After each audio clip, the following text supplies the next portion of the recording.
Change your diet, change your life, change the planet.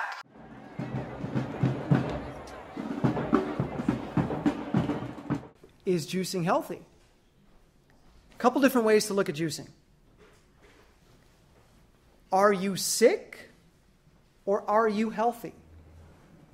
If you are sick, juicing is a great medicine.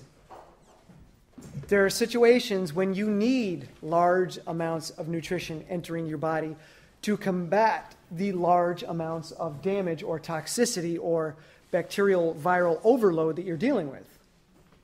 So when there's a balance that has been tipped in the wrong direction, tipping it back in the right direction sometimes requires extreme methods or extreme means. And juicing can be great for getting somebody back into balance. But if you're already in balance, it's not necessary and could be problematic. For instance, people talk about superfoods. I think that's a terrible, terrible name for them. They should be called super medicines. They're not foods. You don't want to consume medicines on a daily basis. You want to consume them when you need medicine. Because when you consume medicines when you're already healthy, you're going to develop other problems. For instance, the body works on a principle called mitohormesis, or dose-response hormesis. It's a lot like yin and yang. Okay, a little bit of good in the bad and a little bit of bad in the good. We need a little bit of bad in us in order to have good. All right? The body uses very dangerous compounds. It's necessary that we have these very dangerous compounds in us in small amounts. And when you consume massive amounts of something protective, you can wipe out this small percentage of dangerous compounds that we do have. You heard about free radicals? ROS? They're the things that oxidize you. Okay, we want antioxidants to stop these reactive oxygen species from damaging us, from oxidizing us.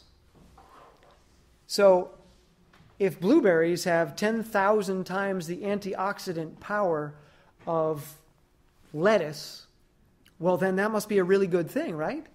And whoa, pomegranates are 10 times the antioxidant power of blueberry.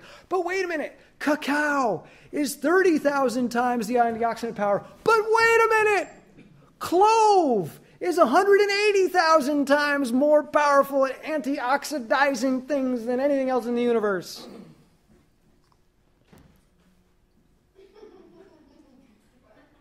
Your immune system uses reactive oxygen species to do its dirty work.